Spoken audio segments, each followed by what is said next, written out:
God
has raised up a movement.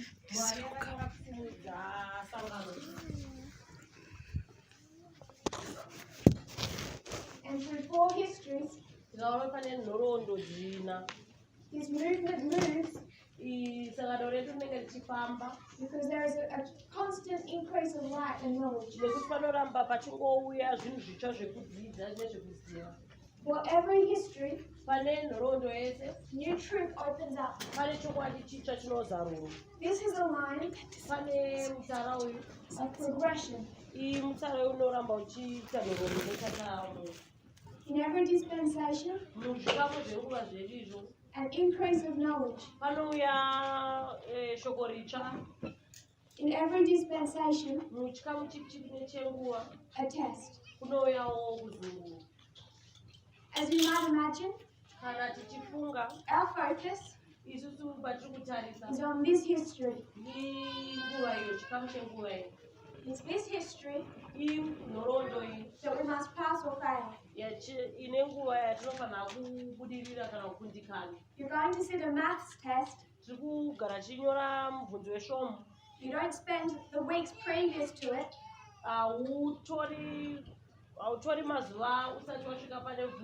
studying English. So we want to focus on what truth is opening up in our dispensation. It's this history that we're wanting to understand. And what is our test? We went to 2 previous histories. We went there based on a study of midnight or midway.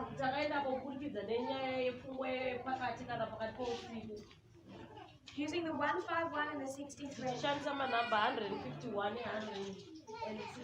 We looked at the crisis of the Civil War and the crisis of the Cold War. When the crisis of the Civil War begins, there's a new push to introduce church and state. And all of a sudden the government becomes willing to follow the dictates of the evangelical churches. They ask for a religious phrase. Congress decides on the phrase.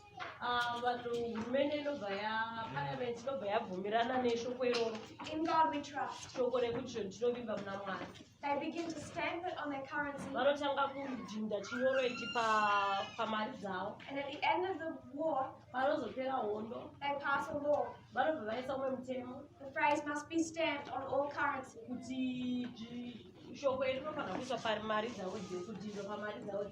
That has space to receive it. Remember, there's 2 different storylines, 2 different parables in the same history. One is slavery, one is church and state. We're studying church and state. Because we demonstrated that Abraham Lincoln can represent two different people. When on Sabbath, we went to the parable of the field. You saw one farmer. In one parable, he's God. And in another parable, they pick up a different story, different characteristics, and that farmer becomes a man. One farmer, two different people. Abraham Lincoln, when it comes to church and state,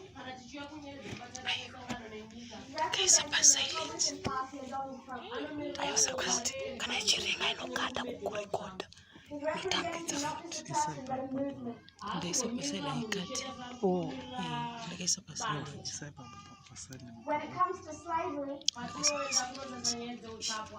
you can do a 151 from 1865 to 2016. You see the death of one president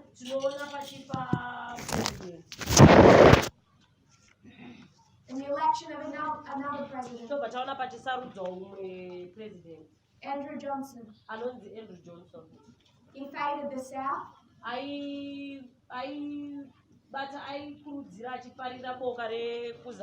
And supported slavery.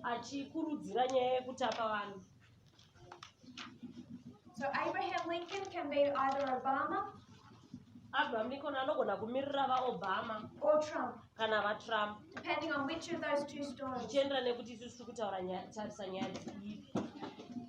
1863, the Battle of Gettysburg.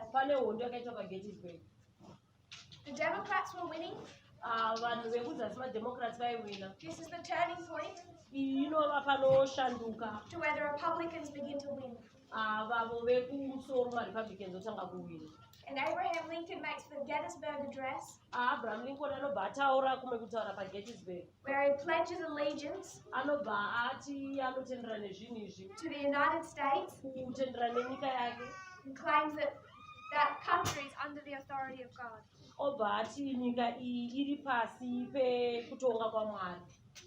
We also mark the beginning of the national reform movement.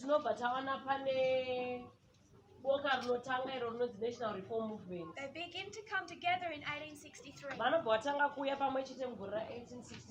But they're not properly formed until 1864.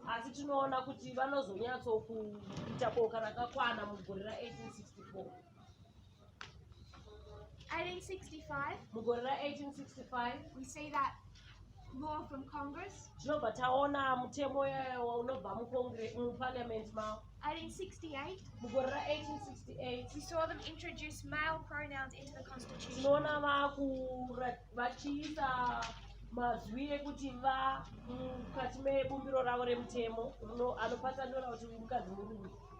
Then we went to the Cold War. A new crisis. They start to introduce this phrase under God. They take it from the Gettysburg Address and begin to push for an official change to the pledge. In 1951, the Knights of Columbus introduce it.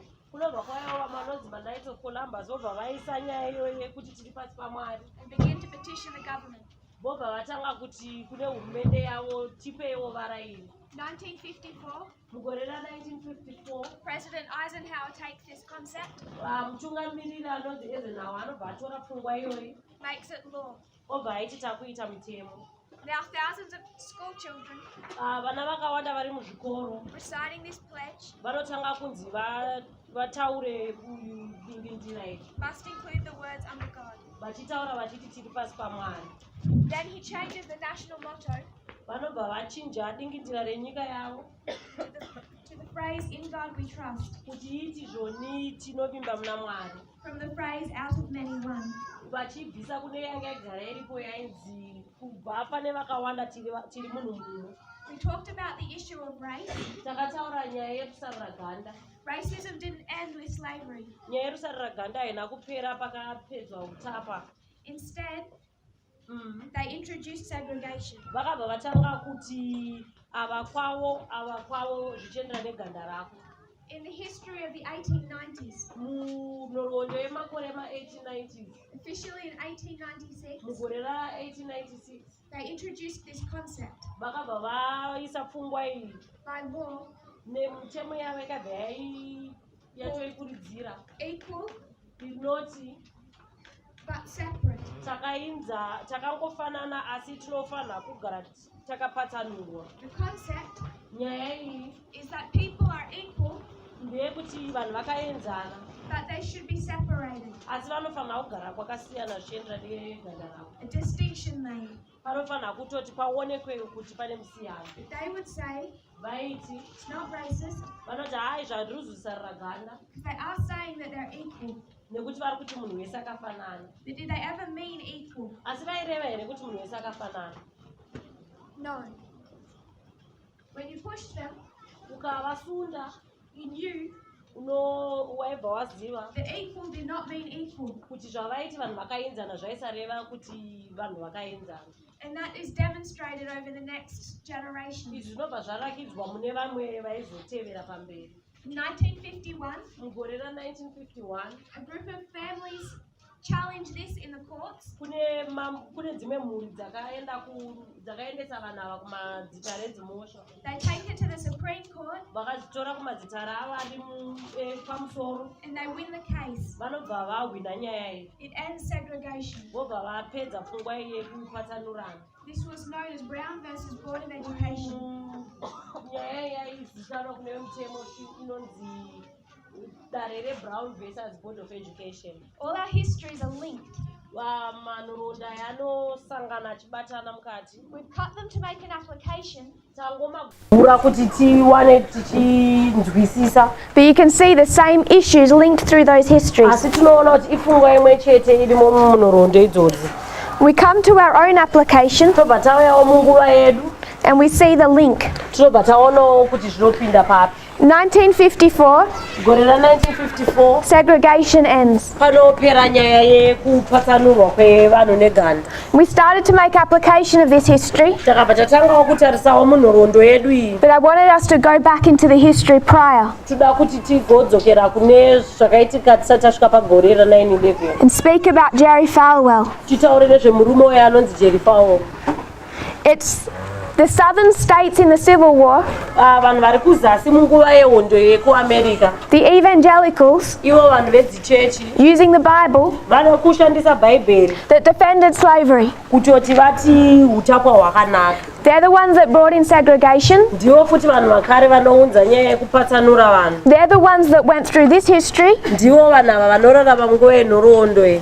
Now we come to our own. Izvozvi takuya munhoroondo yedu. From 1954 Kubva kugore ra1954 to 1979, kusvika pagore ra1979 we can trace Jerry Falwell. tinokwanisa kuona murume anonzi Jerry Falwell. It's May 17, 1954. Musi wa17 May 1954 Chief Justice Earl Warren mukuru wedzimhosva anonzi Warren read the unanimous opinion akaverenga nyaya yakanyorwa nemunhu anga asingazikanwi the segregation of schools violated the Constitution. kuti nyaya yekuti ava vanoenda kwavo haienderane nebumbiro remutemo wekunyika kwavo.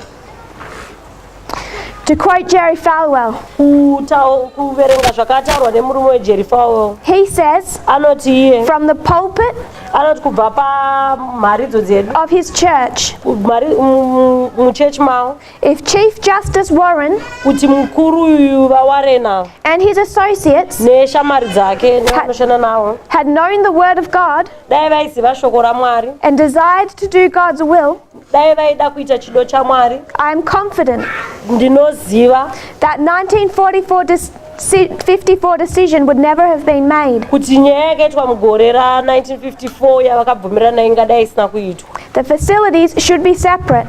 Vanoti dai vakasiya zvinhu zvakaita sezvazviri vanhu vakapatsanurwa. When God has drawn a line of distinction, nekuti Mwari akaisa pachena, we should not attempt to cross that line. Mwari akaisa pachena zvatisingafani kuita ende hatifani kuzviita. So these evangelical leaders Saka vakuru vedzichechi idzi from the pulpit vari kuti kubva pamharidzo dzavo are saying vari kuti those that ended segregation vari kuti avo vakapedza nyaya yekupatsanurwa kwevanhu would not have done so havangadai vakazviita if they understood the word of God. kana dai vainzwisa shoko raMwari. He says Anoti the true black person does not want integration. Anoti munhu mutema haangadi kuti zvinhu zvidzoserwe pazvakanaka. He realizes he's better in his own race. Anoti munhu mutema anozviona kuti iyewo akakosha wakanaka mukati mehutema hwake. Integration will destroy our race eventually. Anoti hanzi tikada kuita zvekusanganisa izvi zvinozokanganisa ivo vanhu vechirungu. He's being a good conservationist. Ari kuti ngatichengetedzei zvazviri. He says, Anoti I have a friend who's a pastor, anoti ndine shamari yakwawo ari mufundisi. and a black couple moved in next door to him, Anoti shamari yake pane vavakidzani vake vakauya kuzogara vanhu vechitema. and they're horrified by that. Vanzi vari kutyiswa nazvo izvozvo.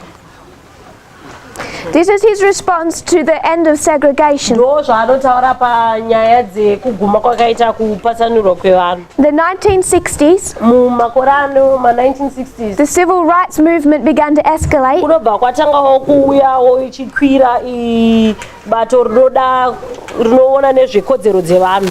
and this is when Falwell resorted to conspiracy theories. Uyu murume uyu anonzi Falwell anobva atanga kutaura nyaya dzisina kurerekera pachokwadi. He shared conspiracy theories Anobva atanga kutaura nyaya dzenhema against the civil rights movement pamusoro pevanhu boka rekodzero dzevanhu and Martin Luther King. nemurume ainzi Martin Luther King.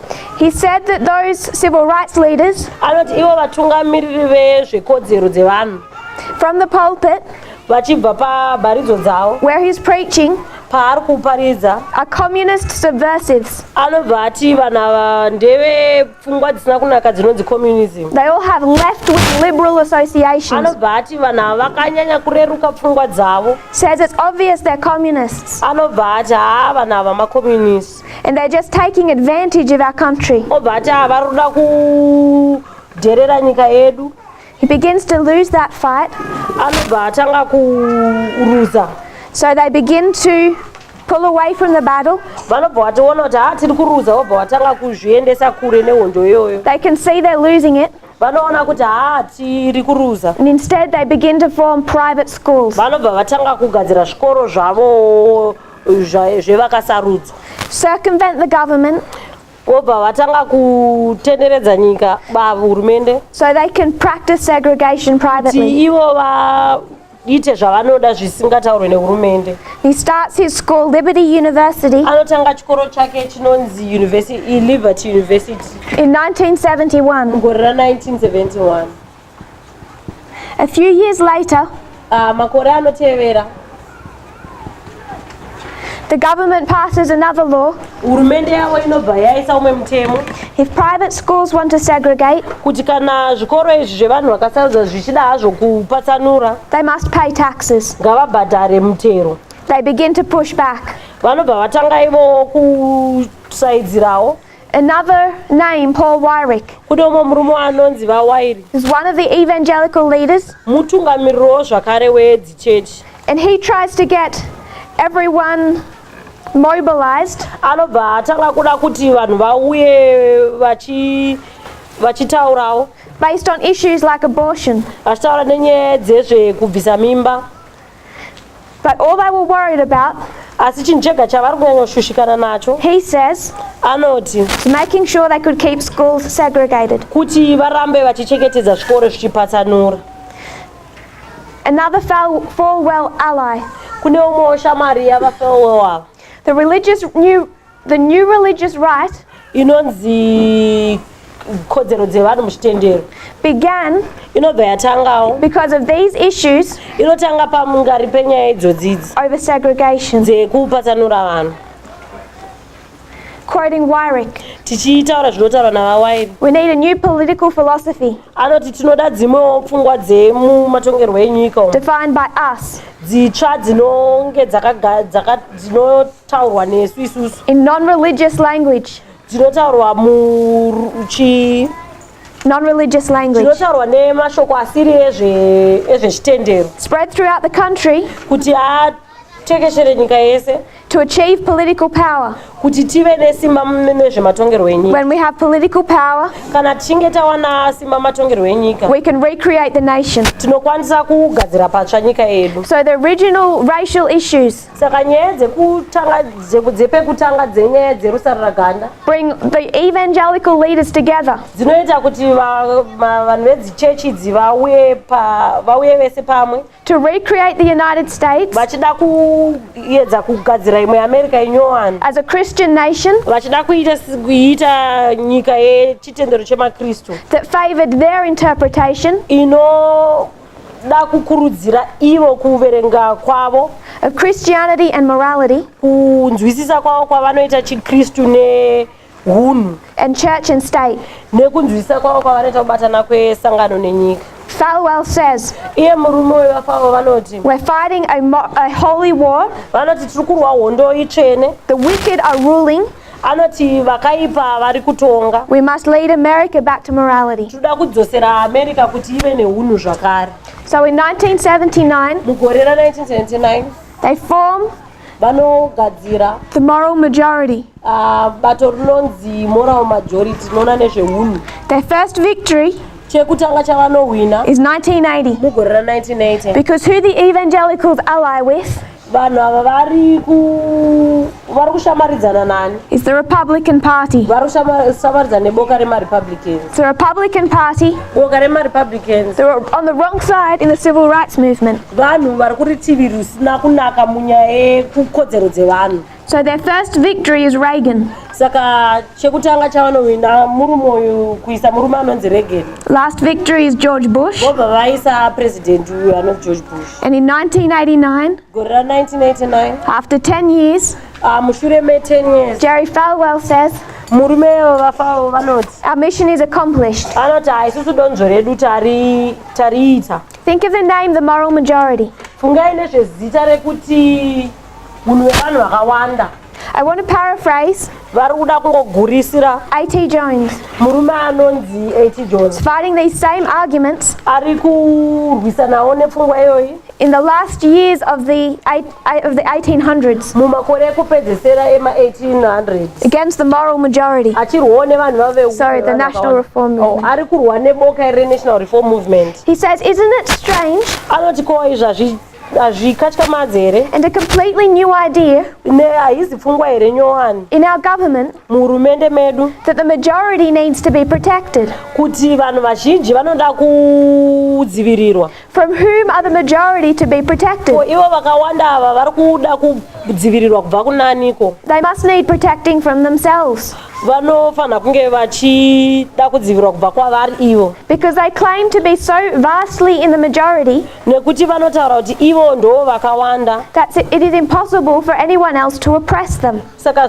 tinosheya kuti vanhu vanokwanisa kuzodzvinyirirwa sei. The protections guaranteed in the Constitution mubumbiro remutemo rinoda kudzivirira are to protect the minority. kudzivirira vashoma. The majority can protect itself. ava kana vanhu vakawanda vanokwanisa kuzvidzivirira. Constitutions are enacted mitemo inoiswa for the purpose of protecting the weak kuti idzivirire vasina simba against the strong, kudzivirira vasina simba kubva kune vane chisimba, the few kubva kudzivirira vashoma against the many. kubva kune vakawanda. So when they come up with a name, the moral majority, saka pavanouya nezita ravo rekuti vakawanda vezvehunhu you know the problem. unobva wanzwisisa They're saying the majority are moral, vari kuti vakawanda vane hunhu that morality needs to be enforced. saka vari kuti hunhu hunoda kumanikidzirwa pane vanhu. And it's immediately impinging on the rights of the minority. izvi zvinobva zvarakidza kuti zviri kuda kukanganisa kodzero dzevashoma.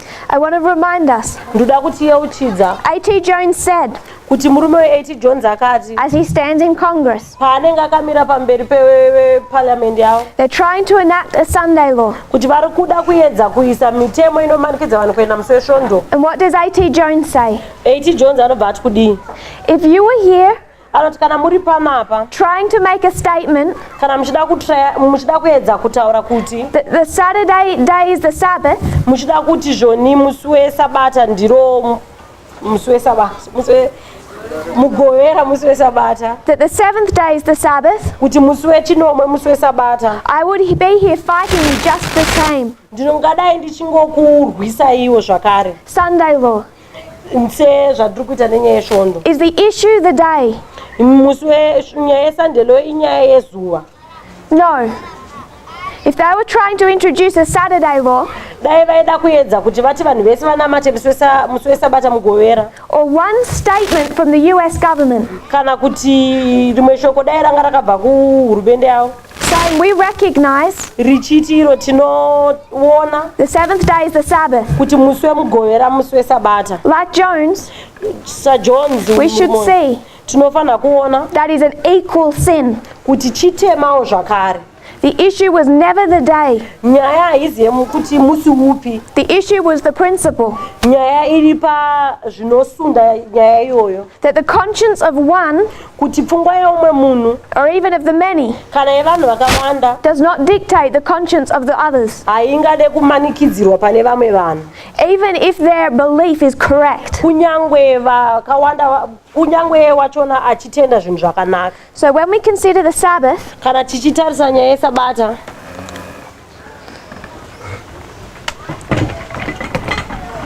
the Sabbath issue, nyaya yesabata they're trying to introduce vari kuda kuedza kuunza kune vanhu a Sunday law. musandelo mutemo unoita kuti vanhu vanamate musi wesande.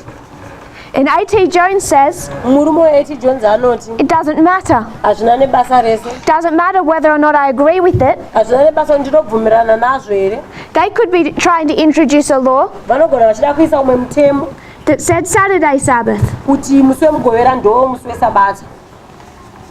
My concept of morality inini zvandinonzwisisa should not be enforced zvekuti izvi ndo unhu hazvifanire kumanikidzirwa any more than their concept of morality. senge zvavo ivowawo hazvifanire kumanikidzirwa pane vamwe. And the government has no right ende hurumende haina simba iyoyo to make any distinction. kuti ipatsanure zvinhu izvi. In Eden, mubindu reEden there's two institutions, mune zvinhu zviviri zvirimo, the Sabbath mune nyaya yesabata and marriage. nenyaya yemuchato. So question, mubvunzo whether or not we agree kuti tinobvumirana here that I could marry a man kuti havanogona kuroorwa nemunhurume or I could marry a woman kana kuroorwa nemunhukadzi, makes no difference. hazvina nebasa rese. If the government can't distinguish kana hurumende isingakwanise kuona kupatsanura between Sunday and Sabbath, kupatsanura kuti chakanaka chiisande kana saturday, if they introduce a Saturday law kana vakada kuisa mutemo wekuti vanhu vesanamate musi wesabata, or any type of statement recognizing Saturday, kana chero vakada kuisa pfungwa yekubvumirana nezvemusi wemugovera, violate someone's constitutional rights, zvinokanganisa kodzero yevanhu making any distinction kungoti vade kuda kuedza kupatsanura on marriage kuda kuedza kupatsanurawo nezvemuchato, and who someone can marry kana kuti munhu anoda kuroorawo ani, violates their constitutional rights. zvinokanganisa kodzero dzavo. Whether or not we morally agree with it is irrelevant. hazvina nebasa kuti kwatiri zvine unhu here, Whether or not we morally agree with the day is irrelevant. hazvina basa kuti isusu tinobvumirana nemusi upi, hazvina nebasa izvozvo. The principle is nyaya iri pakuti Saturday or Sunday, don't care. hazvina nebasa kuti musi wemugovera kana musi wesvondo. The government is not allowed to distinguish. hurumende haina kodzero yekupinda munyaya idzi, Heterosexual, homosexual. kuti unoda kuroora munhu mukadzi kana kuti murume The government is not allowed to distinguish. hurumende haifaniri kunge ichipinda panyaya idzodzo. We can do that Tinogona kuita izvozvo with a very simple compare and contrast. tichingoitawo nyaya yekusiyanisa nekufananidza. Two institutions, Kune zvinhu zviviri, both have freedom. zvese izvi zvinewo rusununguko rwazvo. Freedom to keep Sunday and Sabbath Une kodzero yekuda kuchengetedza sabata kana musi weSunday the same time. panguva imwe, Homosexual, heterosexual. kana uchidawo une kodzero futi yekuda kurova munhukadzi kana The munhurume. government is required Hurumende inotarisirwa to give absolute equal rights kuti ipe vanhu vese kodzero dzakafanana to both. kune vanhu vese. The Constitution Mbumbiro remutemo is there to protect the minority riripo pakuchengetedza nekudzivirira vanhu vashoma from the morality of the majority. kubva kune unhu hwevanhu vakawanda. So if the minority are homosexual, Kana vashoma vachona variwo vanorora variwo amenoti iziro rakanaka here, but kana variwo vanorora vamwe varume, if the minority are homosexual, kana vashoma vari vanorora vamwe varume vari varume, the Constitution is there hurumende bumbiro ravo remutemo riripo specifically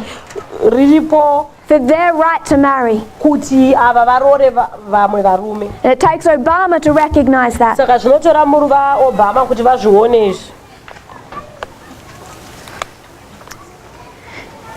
1989, Gore ra1989 the moral majority vakawanda vane unhu comes to its end.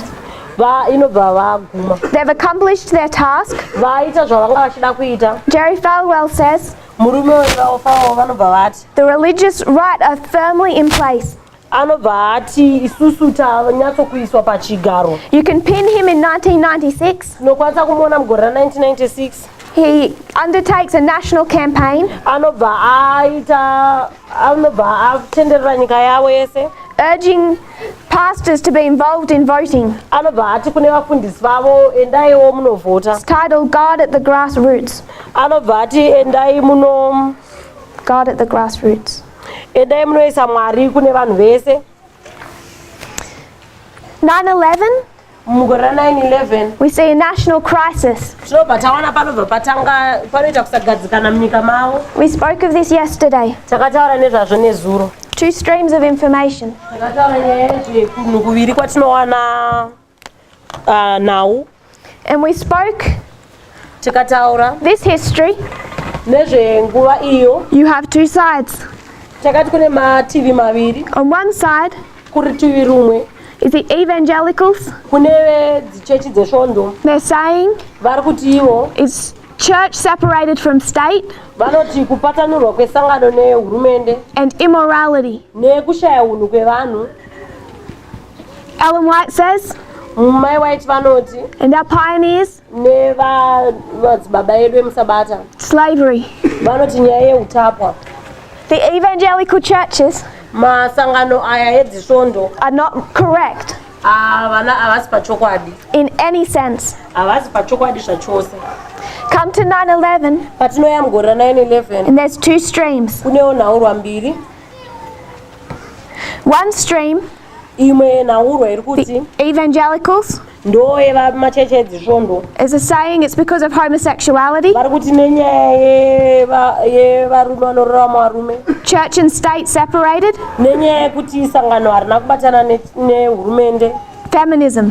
nenyaya yekuti vakadzi vaakuda kunyanya kuzvimiririra. Our stream of information Isusuwo tiri kuti is dead. Is dead. hatina zvatiri kutaura. Adventism is dead. Sabata yakafa. So anything you hear from conservative Adventism is on this side of the equation. Chese chatinonzwa kune masabata yaya anobatirira pachisabata zviri kubvawo kune madzicheche dzisvondo. But Asi the stones are crying out. asi kune vanhu vari kunze uko vari kuchema. 1948, Mugore ra1948 you see this push tinoona vanhu vari kusaidzira to nyaya introduce God. yekuda kusaidzira kuda kuti Mwari apinzwe. Adventism is already silenced. Tinoona kuti sabata yatonyarara haina chekutaura. A new organization begins. Kunotangawo rimwe bato rinotanga. It's called Americans United rinonzi maAmericans akabatanidzwa. The separation Vanoita zvekupatsanurwa of church and state. kwesangano nehurumende. They form in 1948. Vanogadzirwawo vanotanga bata ravo mugore ra1948. So when Adventism is silent, Pari kunyarara sangano redu rechiSabata the stones cried out. kuno vanhu vatinoona vari kunze vanochema. And they're fighting in this history Vari kurwira muhondo umu for the separation of church and state, kuti sangano nenyika zvipatsanurwe. giving the message Adventists should have been giving. Vachitaura shoko isusu maSabata rataifanira kunge ichitaura.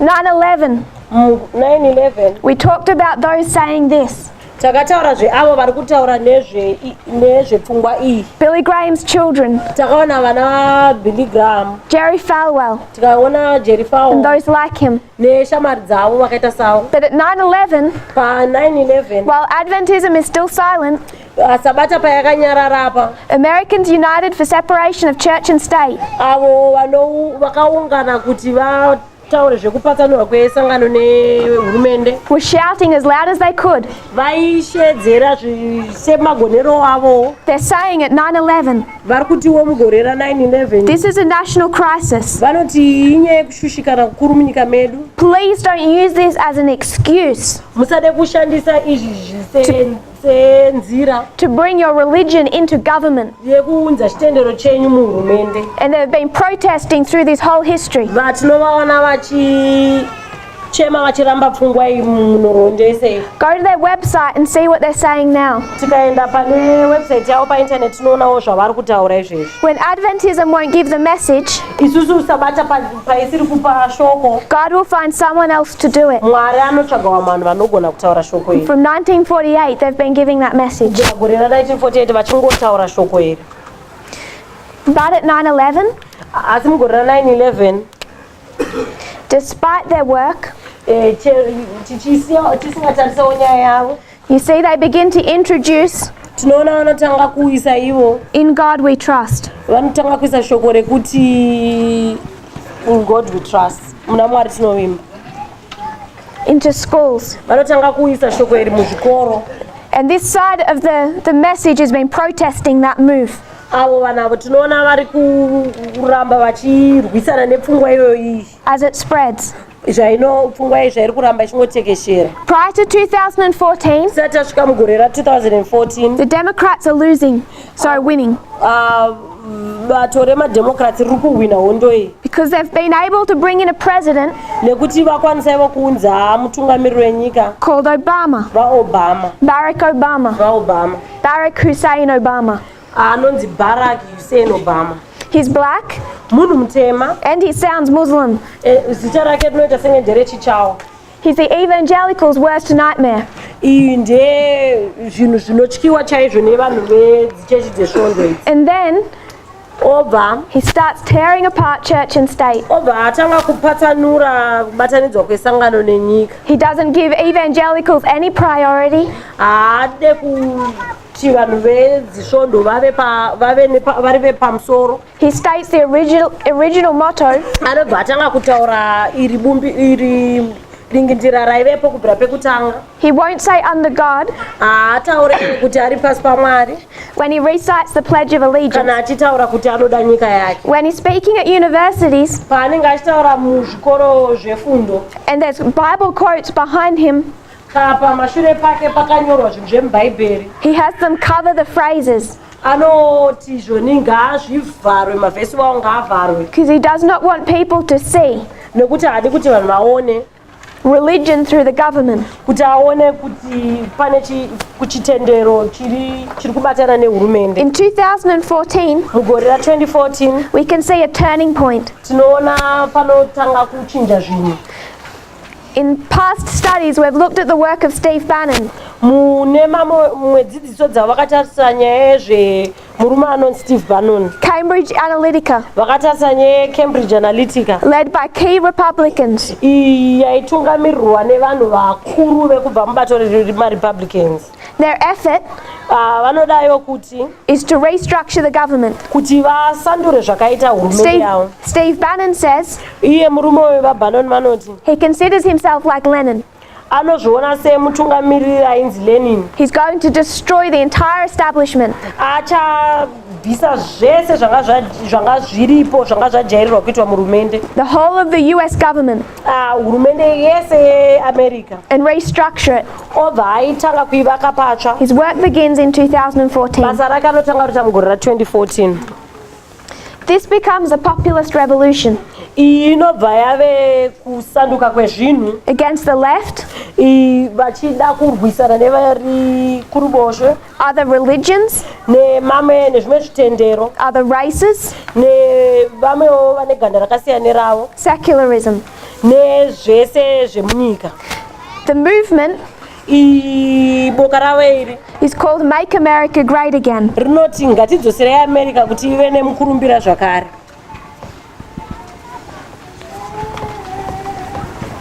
I would place its beginning tinogona kuisa nyaya iyi with the work that began to form in 2014. tichiti zvinhu zvinotangira pabasa anoitwa mugore ra2014. The National Reform Movement begins in 1863. iro bato reNational Reform Movement rinotangira mugore ra1863. It's formed properly in 1864. rinonyatsokubva kusvika mugore ra1864. This movement begins in the shadows in 2014. iri boka iri rekudzosera America panzvimbo rinotangira mu2014.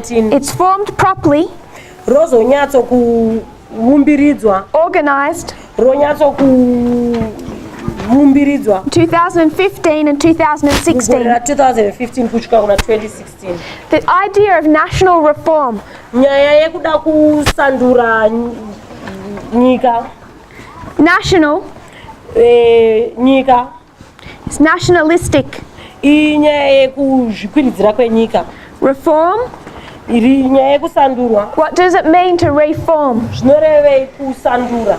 To reform kusandura says it used to be good, kunoreva kuti zvanga zvakambonaka, now it's not, izvezvi hazvina kunaka, and we're going to remake it. takuda kuzvigadzira zvakare, We're going to make it good again. tizvigadzire kuti zvinake zvakare. They're saying the same thing.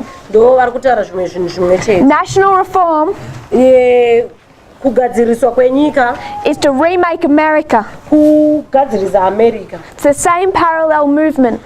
tinongona kuti maboka akangofanana. This is based on the work of the evangelical churches. izvi zvinyaya yemachechi edzisvondo. This can look more secular, izvi zvinogona kuita senge ungati ndezvenyika, but it's the same ideology, asi ingori pfungwa imwe chete iyoyo supported and spread by the churches. inenge ichikurudzirwa nekuparidzwa nevemachechi. Steve Bannon is an ardent Catholic, murume weSteve Bannon mukatolika akasimbira, a conservative Catholic, mukatolika akasimbira. and he talks Anotaura of the Jewish Christian West. achitaura nezvemajudha vemakristu. So for him, kwaari iye the nation that they're preserving, boka nyika yavari kuchengetedza, that they're bringing back, yavari kudzosera, is its Christian roots yavari kudzosera kuchikristu, enforced. vachimanikidzira. In 2016, mugore ra2016 Donald Trump won the election. vaTrump vanohwina sarudzo dzavo. There's one leading evangelical kune umwe munhu ari pamberi pekukurudzira that has supported him. ari mumachechi edzisvondo ari Her name is Paula White. anonzi Paula White. She says anoti iye that prior to the election, anoti sarudzo dzisati dzaitwa, thousands of Christians joined together anoti makristu akawanda vakabatana in 3 days of prayer and fasting. vachinamata nekutsanya kwemazuva matatu. She says the evangelical body anoti ivo vanhu vechechi edzisvondo has not come together in this way havasati vakambouya pamwe chete senzira iyi since 9/11. kubvira mugore ra9/11. The election of Donald Trump, sarudzo yaDonald Trump to them, kwavari ivo vanavo the fulfillment of prophecy, kuzadzikiswa kwechiprofita. the election of Cyrus. Vanoti zvakangofana nepakasarudzwa murume Cyrus. We went through those passages yesterday. Takapfuura nepo. They see Donald Trump, Vanoona vaTrump the biblical King Cyrus. ari akafanana namambo Cyrus. Didn't matter if Cyrus was moral, Havana basa nazvo kuti Cyrus anga neunhu here, what he did in his private life. kuti aiitei muupenyu hwake hwakavanda, Didn't matter that he was pagan. kuti havanei nekuti anga ari muhedheni. In the same way, Nenzira iyoyo for them, kwavari ivo Donald Trump can't do anything wrong. vanoti murume uyu Trump hakwanisi kuita chinhu chakashata. His affairs don't matter. Vanoti zvaanoitawo kumba kwake hazvinei nawo, His immorality doesn't matter. unhu hwake haunei nebasa rese, Because Cyrus's didn't matter. nekuti vanoti hwaCyrus hwanga husina nebasa unhu. He was still chosen by God Vanongoti akangosarudzwa naMwari to restore Israel. kuti adzosere Israel panzvimbo. So Trump is chosen by God Saka vanoti Mwari akasarudzawo Trump to restore Israel. kuti adzoredzere Israel. 2016, Mugore 2016 there's a new project kune chidonzvo ravo ravanotanga called Project Blitz. rinonzi Blitz. I would encourage everyone to look them up and research. Vanotikurudzira kuti tese titarise nyaya yezveproject Blitz. They have a 3-step plan. Vanewo plani yavo iri muzvinhu zvitatu. Starts with In God We Trust. Inoti chekutanga ndechekuti tinovimba muna Mwari. They cover the nation in it. Vanobva vazadza nyika yese nechinyorwa ichocho. Then they want to go into schools, Vanobva vada kuenda muzvikoro rewrite history books vononyora futi zvapakare nhoroondo, to teach children that America was formed vachida kudzidzisa vana kuti America yakagadzirwa as a Christian nation. yakagadzirwa iri nyika yechikristu. The third step Chechitatu is known as the Mississippi Missile, inonziyo zvobo zveMississippi, and it allows government and private businesses inobvumidzayo hurumende nemakambani to discriminate, kuti vasarure, particularly against gay people, kunyanya-nyanya vanhu vanorora vamwe varume but also against others. nevamwewo vanhuwo futi. Anyone who conflicts with their religious beliefs. Vanoti ani nani anopokana nepfungwa dzavo. From the beginning, Kubvira pekutanga the people who are going against their religious beliefs vanhu vari kupokana nepfundiso dzavo is based on race, inyaya yeserusarura, because their religious beliefs nekuti ivo pfungwa dzavo said that black and white must be segregated. nekuti vanoti vanhu vatema nevanhu varungu vanofanira kupatsanurwa. Then it's gender, Vobva vati vakadzi nevarume, traditional gender roles, vanoti kune zvimwe zvinogara zvichiitwa nevanhukadzi nevanhurume zvakasiyana. the women must withdraw Vanoti vakadzi vanofanira kubva from politics mune zvematongerwo and business, nevezvemabhizimusi. go back to the place God designed for them, Vobva vati hanzi ngavadzokere Mwari kwaakavagadzirira in the home. vari vachiswera pamba. And then Kobva kwauya homosexuality. nyaya yeungochana. And in American states, Munzvimbo yekuAmerica, munzvimbo dzakasiyana dzeAmerica, it's legal zvinobvumirwa nemutemo to have a sign on your business door kuti uve nechikwangwani pabasa pako saying gay people not allowed to enter. yekuti zvoni ngochana dzikwanise kupindamo.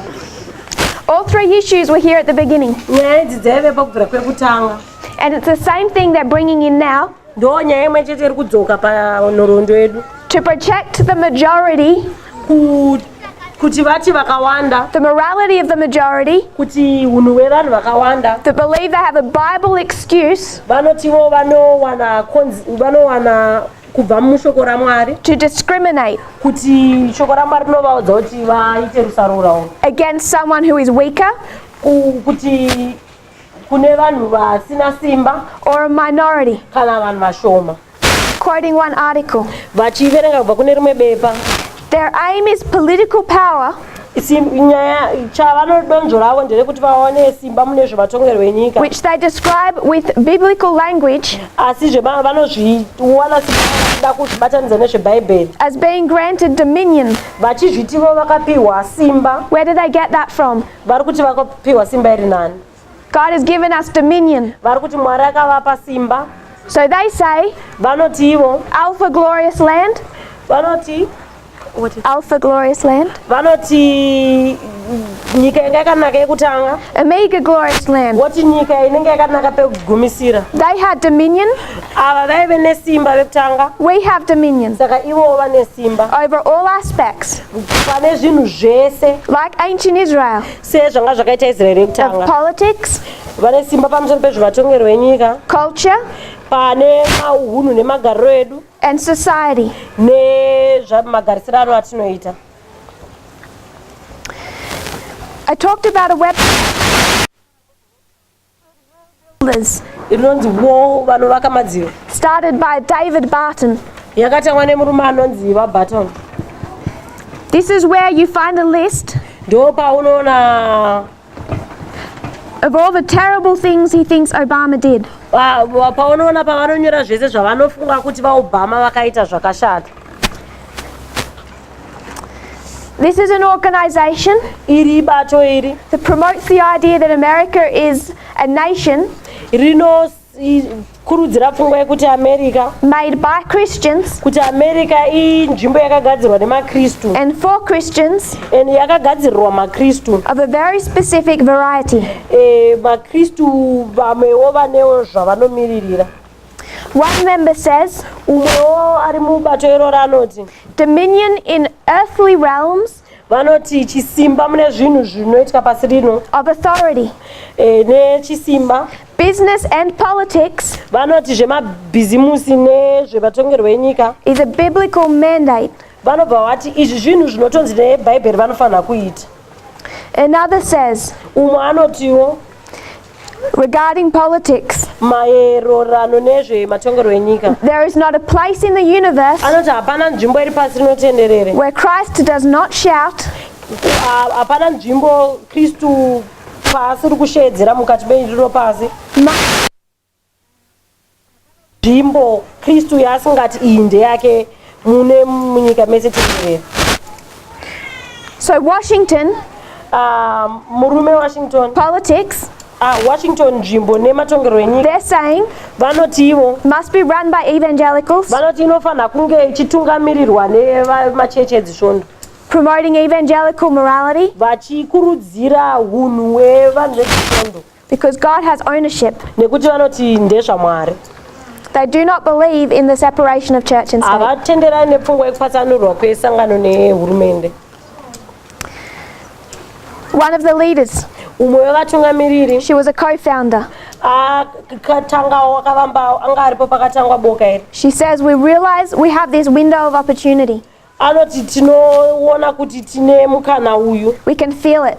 tinozviona, And this is just the beginning. uku ndiko kutotanga kwazvo. She says, Anoti this Trump administration iyi hurumende yavaTrump is the most accepting of their beliefs. anoti ndiyo inonyanya kubvumirana nepfungwa dzavo. In over 30 years, Anoti pamakore ese aya apfuura 30 years they know they have their couple of year opportunities. vari kuzviona kuti vane mukano wavo izvezvi.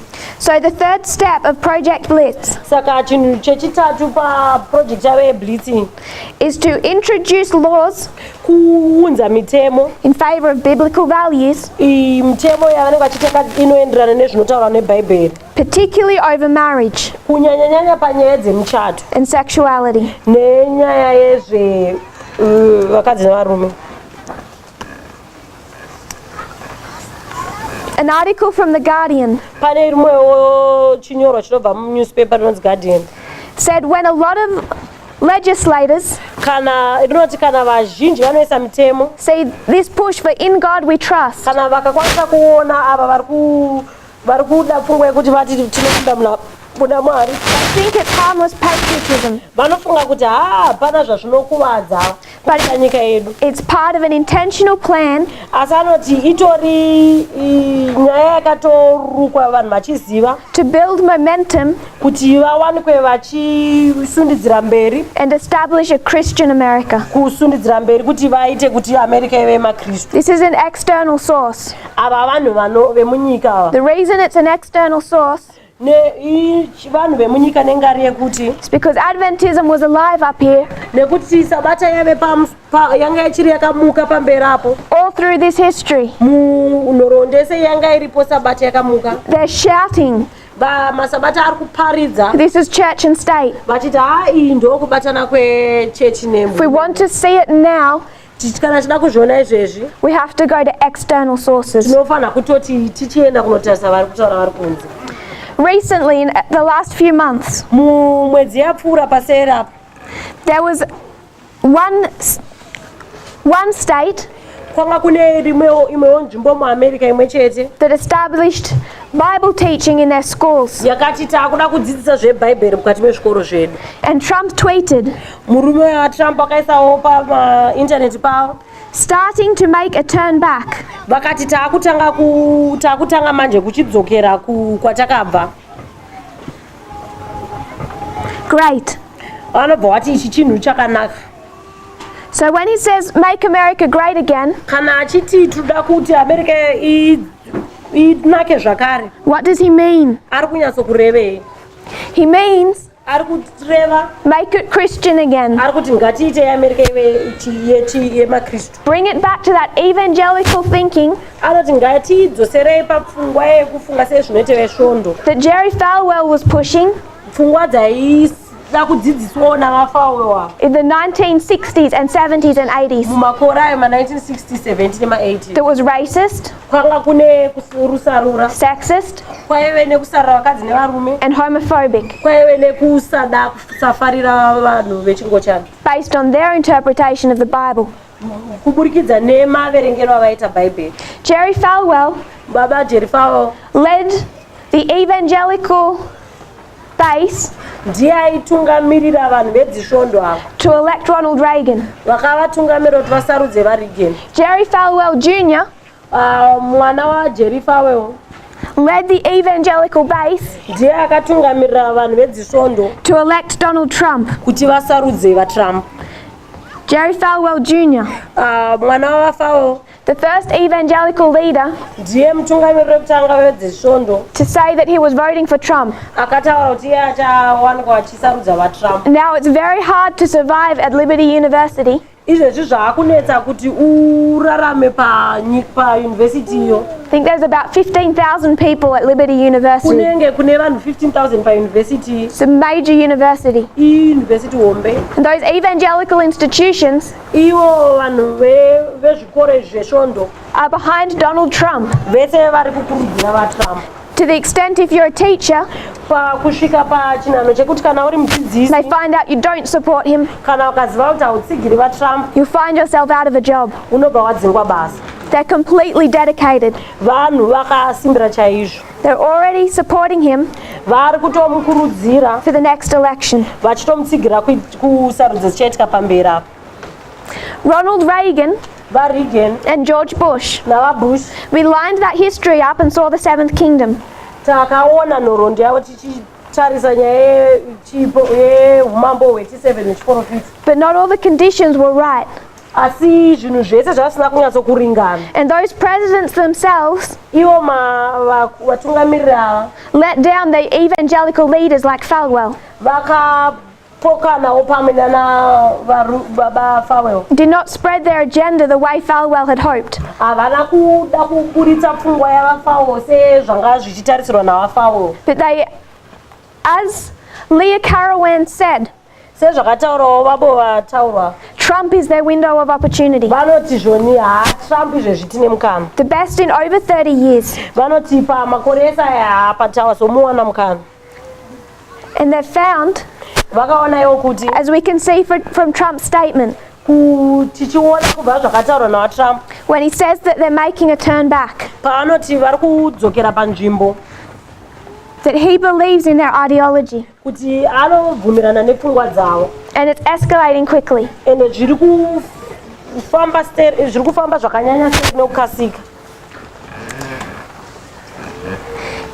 We were talking about our dispensation. tanga titarisa nezvenguva yedu 2014, kubva mugore ra2014 to 2019, kusvika muna 2019 you find the evangelicals challenged. tinoona kuti vanhu vedzisvondo ava vari kusangana nao nezvinovanetsa. Remember the issues they're facing tikafunga nyaya dzavari kutarisana nadzo is racism and sexism. inyaya yerusaro ragana nekusarira vakadzi nevarume. I don't want to deal with homophobia so much. havasida kutaura nenyaya yepfungwa dzekusawira nevechingochana. It's race and gender. inyaya yerusarura negana nekusarira pakati pevakadzi nevarume. Homosexuality you can bring into gender.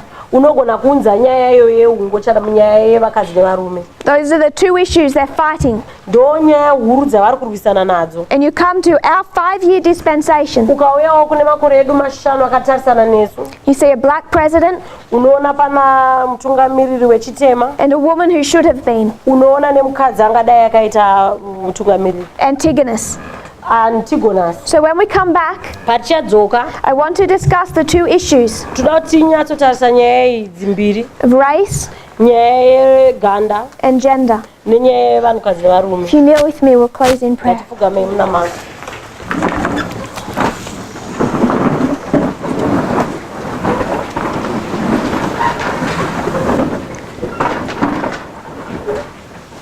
Dear Father in heaven, thank you for our blessings. Thank you for this new day.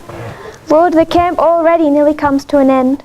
I pray you'll bless the remaining time we have together, these studies, Lord.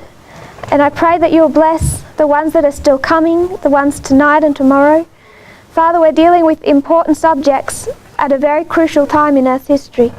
I pray that we won't be sleeping as Adventism has been, that we will see the signs around us and interpret them correctly. May we be the voice that you would have your people to be, the voice that you had raised up in the time of the Millerites, Lord, that were firm.